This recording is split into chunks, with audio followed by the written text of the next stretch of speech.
Bienvenue à vous sur le plateau de Mobility TV en vidéo sur la chaîne YouTube. Justement, dans une émission, on va vous proposer de vous passer de la vidéo, de vous contenter d'entendre le son. On va vous parler des nouvelles perspectives de l'audiomobilité. Vous aimez lire Le Figaro, par exemple, quand vous êtes dans le train. Eh bien, on va vous permettre d'entendre Le Figaro quand vous conduirez en voiture. On en parle avec nos trois invités. Arnaud Aimé, bonjour à vous. Bonjour. Consultant SIA Partners. Nous sommes avec Yann Azran, bonjour. Bonsoir Jean-Marie. Vous êtes cofondateur des Mobility Makers et nous sommes aussi avec notre invité Jérôme Doncieux. Bonjour à vous. Bonjour Jean-Marie. Vous êtes PDG de ETX Magellan, issu de la fusion justement entre ETX Studio et Magellan, plateforme de podcast.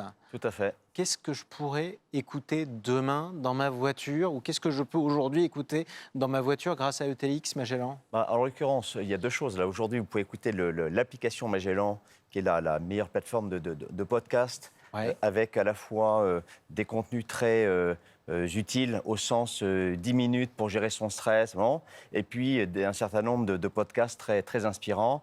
Ça peut être une masterclass d'un grand patron, d'une personnalité. Là, récemment, d'ailleurs, un ancien négociateur du GIGN qui raconte son art de la négociation. Et puis, parallèlement, ce qu'on est en train de faire, c'est essayer de réinventer, au fond, l'autoradio en mettant les contenus audio sous toutes leurs formes. Effectivement, des journaux audio augmentés grâce au text-to-speech. Audio augmenté, c'est-à-dire augmenté. Oui, c'est-à-dire qu'en fait, grâce à la technologie, on prend l'exemple du Figaro, qui est un bon exemple. Aujourd'hui, vous pouvez effectivement écouter le Figaro. En fait, on transforme à la volée les contenus texte en audio. Donc, d'ores et déjà, ça fonctionne. Mais c'est vrai que plus on sera en position de mobilité, plus ça va fonctionner. Et nous, l'objectif, c'est finalement d'orchestrer toute votre expérience audio. Ça peut être un audiobook quand vous avez du temps devant vous. Ça peut être effectivement un quotidien, le Figaro ou la Dépêche en l'occurrence. Ça peut être des podcasts, de la musique. Et donc l'idée, c'est d'avoir toute cette expérience audio au cœur de votre situation de mobilité. Et à notre avis, et on pourra revenir dessus, notamment avec les évolutions à la fois de motorisation électrique et de la voiture autonome qui va être, le grand public va être très retardé. La conclusion de tout ça, et j'étais récemment au CES, ça m'a frappé, c'est que les services audio vont probablement, pendant les 20 prochaines années, Explosé. Si c'est contextualisé, personnalisé et interactif, ça va exploser, c'est un énorme marché. En gros, audio, parce qu'on devra toujours avoir l'œil sur la route, Voilà. parce que la voiture du particulier ne sera pas autonome demain, ça c'est très clair. Donc, en d'autres termes, les services audio ont de beaux jours devant eux, et ça, vous l'imaginez aussi du côté des Mobility Makers. Ça, c'est sûr. Ensuite, je pense que là-dessus, on est tous d'accord. Enfin, et il n'y a pas que nous qui sommes d'accord. On sait que des plateformes comme Apple ont investi massivement sur le podcast, que ce même Apple lance son véhicule avec Sony, qui était l'ancien grand patron du Walkman pendant des dizaines d'années. On sait aussi que Amazon a annoncé là pendant le CES un énorme partenariat avec Stellantis. Renault, l'alliance Renault-Nissan-Mitsubishi, qui elle-même avait annoncé il y a quelques années un gros partenariat également avec Google. Moi, c'est là-dessus que ma réflexion se pose, c'est que c'est clair et net qu'il y a un futur. Ma question, c'est comment on se bat, comment on réussit à sortir face à des mastodontes pareils.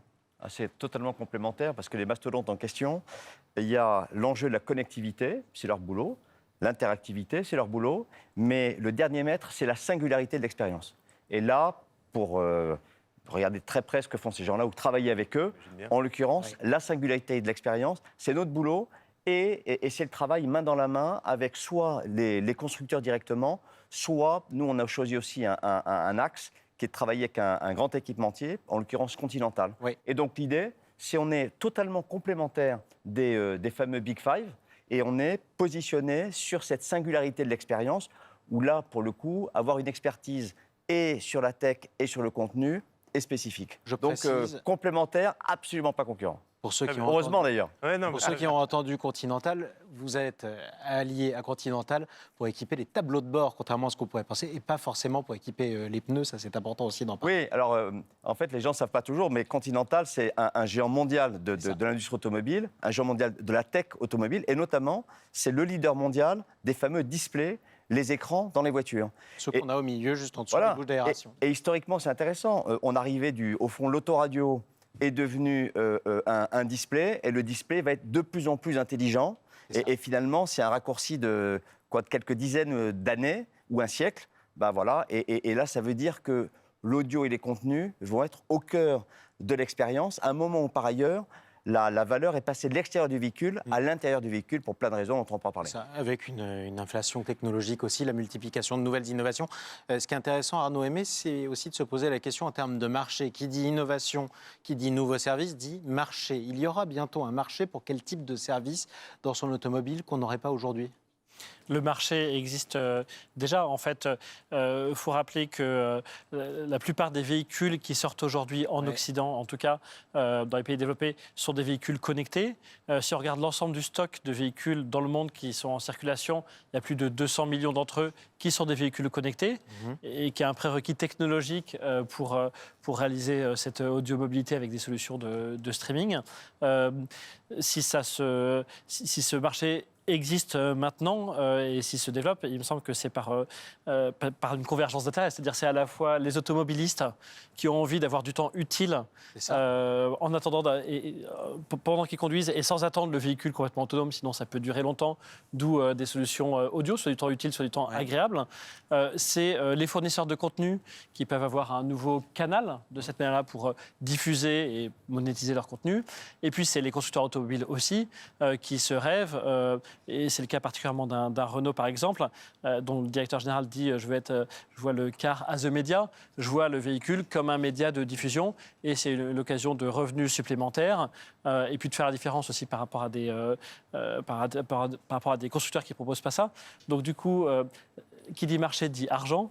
Va y avoir la question de comment se partager la valeur entre ces différents acteurs. Exactement, vraie question. Ça veut dire aussi multiplication des services à l'intérieur du véhicule. Ça corrobore l'évolution à laquelle on assiste, à savoir une multiplication des innovations dans le véhicule plutôt qu'à l'extérieur. Tout à fait. C'est justement parce que ça va devenir de plus en plus un lieu de vie. Alors, ça l'a été, mais on était actif dans ce lieu de vie et donc on n'avait pas forcément la possibilité d'absorber des informations et de consommer des informations. On écoutait la radio quand même. Alors, on écoutait, mais on est bien placé ici, puisque avant de s'appeler Mobility TV, et c'est écrit sous le logo, Autocassette. Exactement. Donc au début, quand même, Mobility Les premiers podcasts, c'était exactement. C'était des cassettes audio qui étaient distribuées. Hommage à Pierre Mercier. Exactement, à tout le monde automobile. L'inventeur qui nous regarde en ce moment du podcast en France avec Autocassette. Quoi qu'il en soit, on a toujours occupé son temps dans la voiture et ça, c'est important. Donc comment va-t-on l'occuper ? Qu'est-ce qui fait qu'on va l'occuper davantage à de nouvelles activités ? Plus on va vers de l'autonome ou vers du semi-autonome déjà dans un premier temps, et plus on va se retrouver à avoir les mains libres, la tête un petit peu plus aérée et aérable, et donc on va vouloir s'informer, s'éduquer, grandir, faire des choses vraiment intéressantes avec notre temps, et puis aussi décompresser d'une journée un petit peu dure. Donc c'est vrai qu'on a beaucoup aussi téléphoné en voiture, et je pense que de plus en plus, il y a aussi ce besoin de déconnecter un peu, notamment avec le travail hybride ou le télétravail, de se dire, OK, il me faut un moment à moi, et ça peut être aussi cette capsule-là, l'automobile. C'est vrai que la voiture et le moment de conduite, c'est un des derniers endroits dans notre vie quotidienne où on n'est pas dérangé finalement, on est concentré sur une chose, puis peut-être celle qu'on écoute. Vous avez développé aussi une solution qui est absolument formidable, qui vous permet de traduire en près de 100 langages différents. Alors, il y a parfois les mêmes langages, mais avec des accents différents. Du texte, c'est absolument incroyable. Ça veut dire qu'on est dans une personnalisation à outrance du contenu. Ouais, c'est-à-dire que moi, je crois beaucoup à l'émergence que j'appelle la société de la vraisemblance, qui a énormément d'atouts et des risques. L'idée, c'est que grâce à la technologie, c'est très récent, et on n'est pas du tout les inventeurs de ça, mais par contre, on est, je crois, des bons orchestrateurs de ça. Si vous prenez un texte, par exemple du Figaro, si vous le mettez en anglais, vous allez pouvoir l'écouter en anglais américain, anglais et anglais indien. Et derrière, ce qui importe, c'est finalement la complicité de l'expérience, et il n'y a rien de mieux que l'audio pour ça. Et donc, cette combinaison entre des contenus de qualité, ce qui est évidemment le prérequis absolu, et la technologie, ça fait quelque chose de vraiment spectaculaire.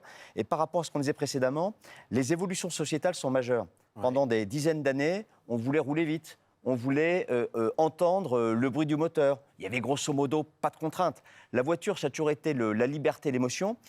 Ces notions restent, simplement, elles vont évoluer. Et je crois profondément que le caractère statutaire, un peu macho, pour le dire comme ça, historique du véhicule, va bouger. C'est-à-dire une grande opportunité pour l'industrie automobile, parce que finalement, vous pouvez attirer toute une nouvelle génération de consommateurs, quel que Transformer soit... la voiture en cocon, en quelque sorte. Mais absolument. Et vous donner du sens à l'expérience. Et moi, je le vois, on est en train de recruter là, 15 personnes pour l'équipe tech. On passe des entretiens tous les jours. Et ce qui me frappe, Ouais. on n'a que des gens super forts qui ont entre 30 et 25 et 40 ans.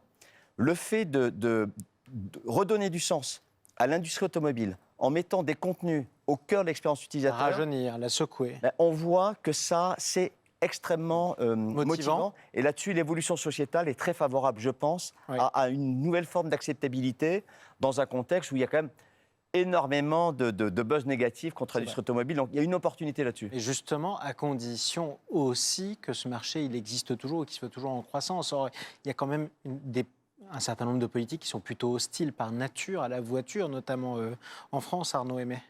Ça, c'est évident. Bien sûr, après, là, on voit surtout des choses en France et on en voit en Europe, mais ce n'est pas du tout une généralité mondiale pour le coup.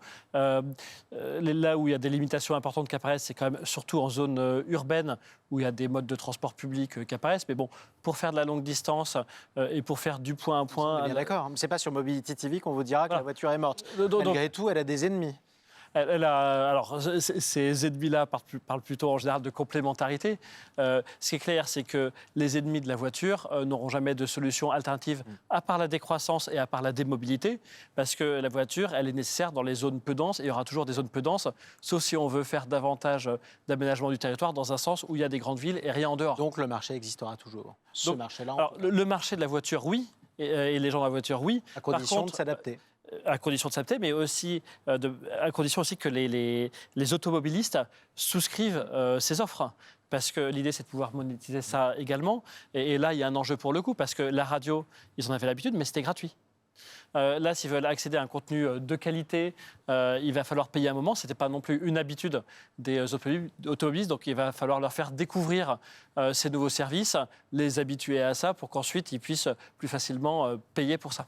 Je me permets juste de dire que rien n'est jamais gratuit et que finalement, est-ce que c'est pas plus agréable de pouvoir écouter du podcast ou du contenu intéressant sans être interrompu par de la pub, quitte à payer 3, 4, 5 euros. Et ça, c'est ce que des Netflix aussi, etc., ont réussi à nous faire faire. Et des Amazon aussi. Et donc, on arrive dans ce moment où on commence à avoir des habitudes qu'on n'avait pas, des abonnements qu'on n'avait pas. Et donc de plus en plus d'abonnements différents. Exactement. D'ailleurs. C'est-à-dire qu'au début, on avait Netflix, c'était déjà quelque chose, puis ensuite, hop, Amazon, puis Maintenant, on peut Disney+, même puis ceci, puis cela, s'abonner pour les enfants, pour les... à la recharge électrique de son véhicule, par exemple. Donc, Exactement. Et donc, à partir de là, c'était pas gratuit. Et finalement, je me faisais manger 10 minutes de cerveau toutes les 20 minutes de musique ou autre. Là, finalement, je vais pouvoir alimenter mon cerveau, et tant mieux. et le manger à ma propre sauce. Et de façon personnalisée, la radio, c'est formidable, mais c'est passif. Ouais. Là, vous passez vraiment d'une logique passive à une logique active. Alors, en quoi on passe après tout, une fois que je branche mon podcast, je vais jouer aux vieux qui découvrent la technologie. Je branche mon podcast. C'est ensuite le travail de votre journaliste ou de votre créateur de podcast de me divertir. Mais moi, je suis passif du début jusqu'à la fin du podcast. Oui, mais en l'occurrence, ce qui est formidable là, et dans le mélange avec la technologie, c'est qu'on va connaître vos habitudes, on va exploiter les données du véhicule. Donc, on va pouvoir vraiment contextualiser et personnaliser. C'est-à-dire Faites-moi une visite guidée, par exemple. Ça veut dire concrètement que si je sais que vous avez 3 heures de voiture devant vous, je vais orchestrer les 3 heures avec des contenus. Si vous avez que 15 minutes, par définition, je vais plutôt vous proposer un podcast je vais connaître votre habitude et je vais vous proposer 10 minutes pour gérer votre stress. Un peu comme sur YouTube, par exemple, où à force de connaître mon historique de navigation, on me propose des vidéos qui pourraient m'intéresser d'ores et déjà. Voilà. Et là, le fait de pouvoir orchestrer différents types d'audio, ça va être les dernières infos du Figaro, oui. Ça va être un audiobook. Voilà. Et ça, cette combinaison est vraiment importante. C'est là où on passe du côté passif au côté actif, proactif, personnalisé. Avec peut-être une différence qui est importante aussi, puisqu'on parle de contenu audio. Et avant, ça c'est vrai, on avait la radio exclusivement, ou son disque, ou ses cassettes dans la voiture. L'avantage de la radio, c'est que c'était en direct. Alors que là, quand on parle de podcast, par exemple, c'est quelque chose qui est en diffusion, mais qui est en diffusion par nature différée. Comment on fait face à cette absence de direct, qui est quand même quelque chose, un argument qui fait qu'on a besoin de se brancher sur telle radio pour... Alors, en l'occurrence, là, dans la solution qu'on est en train de fabriquer, vous aurez potentiellement des lives, si vous le souhaitez. C'est tout l'intérêt d'avoir vraiment cette idée d'orchestration de différents types de formats. Finalement, et qui vont correspondre. Vous savez, on voit bien qu'il y a 3 grands temps. Il y a le matin, quand vous êtes en route vers votre Vous révisez travail. ce qui s'est passé dans la nuit. Ouais, et puis là, peut-être vous voulez un certain nombre de contenus d'une certaine façon. Le soir, vous allez pouvoir plutôt débrancher. Et le week-end, ça va être plutôt quelque chose de plus pour creuser un sujet qui vous intéresse. Ou si vous êtes en famille, ça va être la fameuse réconciliation générationnelle pour mettre des échanges à l'intérieur de la famille autour d'une thématique. Donc il y a vraiment des cas d'usage qui correspondent à autant de formats et typologies de contenu. Alors, un autre cas d'usage, c'est aussi les professionnels des transports. Parce que là, pour le coup, vous avez des hyper consommateurs de tous vos contenus avec lesquels vous allez pouvoir faire des choses absolument formidables plutôt que simplement de rester à attendre, consommer, etc. On parlait du live tout à l'heure. Oui, le fan de foot, typiquement, il veut son match. Coupe du Monde, il veut son match. Bien Donc, sûr. il va falloir pouvoir lui donner, mais en même temps, à d'autres moments, il n'est pas forcément obligé d'écouter telle ou telle radio et il va pouvoir consommer tel ou tel podcast. Donc ça, c'est vachement intéressant. Par contre, juste sur le côté passif ou actif, à quel moment je vais pouvoir vraiment choisir et créer quelque chose de plus poussé moi-même et pas juste me faire pousser, puisqu'on parlait de YouTube, etc. Justement, on parlait des plateformes qui, connaissant nos habitudes, nous poussent du contenu. À quel moment, moi, je vais pouvoir, en tant que conducteur et consommateur, faire le choix ? Par définition, de façon proactive, on peut le faire, soit en programmant son expérience. Là, moi, j'étais dans l'hypothèse où c'est la machine de recommandation qui pousse à ton contenu. Là où vous avez raison, c'est qu'évidemment, il ne faut pas tomber, surtout quand on veut faire découvrir différents formats d'audio, il faut essayer d'être, ouvrant et pas enfermant, si je peux le dire comme ça. Et je trouve d'ailleurs au passage que l'audiovisuel public, en l'occurrence Radio France, vient d'annoncer la sortie d'un algorithme de service public, justement avec cette volonté de favoriser l'ouverture d'esprit. Je trouve que c'est une initiative assez remarquable. Qui est assez importante. Arnaud Aimé. Là, vous insistez beaucoup sur la personnalisation qu'il faut prendre en compte pour pousser les bons contenus, soit des contenus déjà connus, soit des contenus qu'on veut faire découvrir à la personne. Donc, vous disiez, ça repose sur l'historique de consommation de podcasts par l'automobiliste. Il y a un autre acteur qui cherche à mieux connaître le client, c'est le constructeur automobile. Qui historiquement les connaît pas plus que ça, c'est surtout le concessionnaire qui vend les voitures. Et une fois que la voiture est vendue, la relation entre l'automobiliste et le constructeur est des plus lâches. Sauf que ça change avec le véhicule connecté. C'est un lien direct entre le constructeur et l'automobiliste qui collecte de la donnée aussi. Est-ce que vous, pour vos services de personnalisation, est-ce qu'il y a l'idée de davantage partager l'information entre le fournisseur de contenu, donc vous, et le constructeur automobile qui apprend à mieux connaître l'automobiliste? Je vais vous prendre comme consultant. C'est au cœur de la proposition de valeur. Non, mais c'est très bien vu, c'est exactement ça. Et c'est le paradoxe de l'industrie automobile, qui est quand même une industrie puissante, mondiale, mais finalement très désarmée en termes de connaissances clients. Or là, en moyenne, une montagne de données que vous avez 52 minutes par jour de données. Et cette donnée, elle va permettre aux constructeurs, parce que l'idée, évidemment, c'est de jouer main dans la main avec les constructeurs. Nous, on est B2B, on est leurs alliés. Et là, ça va leur permettre, et je ne parle même pas de monétisation, je parle juste de compréhension de connaissances. Et qu'est-ce que ce sera quand on pourra éventuellement les monétiser si jamais on y arrive? Derrière, il y a un levier de croissance infini. En tout cas, c'est un très gros business. Vous avez différentes études qui considèrent qu'à l'horizon 2030, c'est 40 milliards de dollars dans le monde. Donc, c'est pas un petit sujet. C'est pas un petit sujet. Et avec, effectivement, pour les constructeurs, c'est clé parce qu'en amont, en termes de préférence de marque et le fameux pricing power à l'achat, c'est clé. Mais deuxième élément, si vous raisonnez prolongation des véhicules, on voit l'explosion des ventes d'occasion, et puis même pour une dimension écologique. Si Aramis Auto aujourd'hui, grosso modo, ils vont changer une portière et un tapis de sol. Mais dans quelques années, l'aftermarket, à mon avis, ce ne sera pas ça. Il y aura ça. Mais en plus, l'argument, ça serait de dire, regardez, j'ai non seulement, elle est belle, mais en plus, c'est un véhicule qui est state of the art en termes d'expérience. Donc au fond, ça ne sert à rien d'acheter un véhicule neuf, acheter une voiture d'occasion, refiter, et voilà. Et alors là, tout d'un coup, ça veut dire que si vous raisonnez juste en Europe, vous avez un marché qui est absolument colossal si vous prenez les 5 dernières années de véhicules éligibles. Donc c'est gros sujet. Et en plus, en termes de responsabilité écologique, ça marche. C'est parfait. Dernière question pour l'animateur radio de métier que je suis. Est-ce que vous pensez tuer la radio avec l'audiomobilité? Bah, en l'occurrence, moi je pense c'est que comme toujours, quand il y a une grosse innovation qui arrive... Attention à ce que vous allez dire. Non, mais je veux dire, en fait, d'abord, la radio souffre depuis plusieurs années. Hein, regardez, c'est factuel. Donc, il y a toujours deux actions, deux façons de se positionner par rapport à ça. Soit les radios, d'ailleurs, ils ont commencé avec Radio Player, et c'est-à-dire il se passe quelque chose. C'est ça. Moi, je pense qu'il faut qu'ils soient beaucoup, beaucoup plus proactifs que ça, parce que les évolutions que l'on décrit, c'est la meilleure et la pire des choses pour les radios. Exactement. La meilleure, s'ils voient ce qui est en train de se passer et qu'on passe dans la logique dont j'ai parlé, et la pire, s'ils restent au fond du cours et qu'ils attendent. Voilà. Personnaliser l'expérience, entre autres. Merci à tous les trois d'être intervenus sur le plateau de Mobility TV. Jérôme Doncieux de TX Magellan, Arnaud Aimé de SIA Partners et Yann Azran, cofondateur des Mobility Makers. Merci à vous tous de nous suivre, toujours plus nombreux, pour l'instant en vidéo quand même, sur Mobility TV.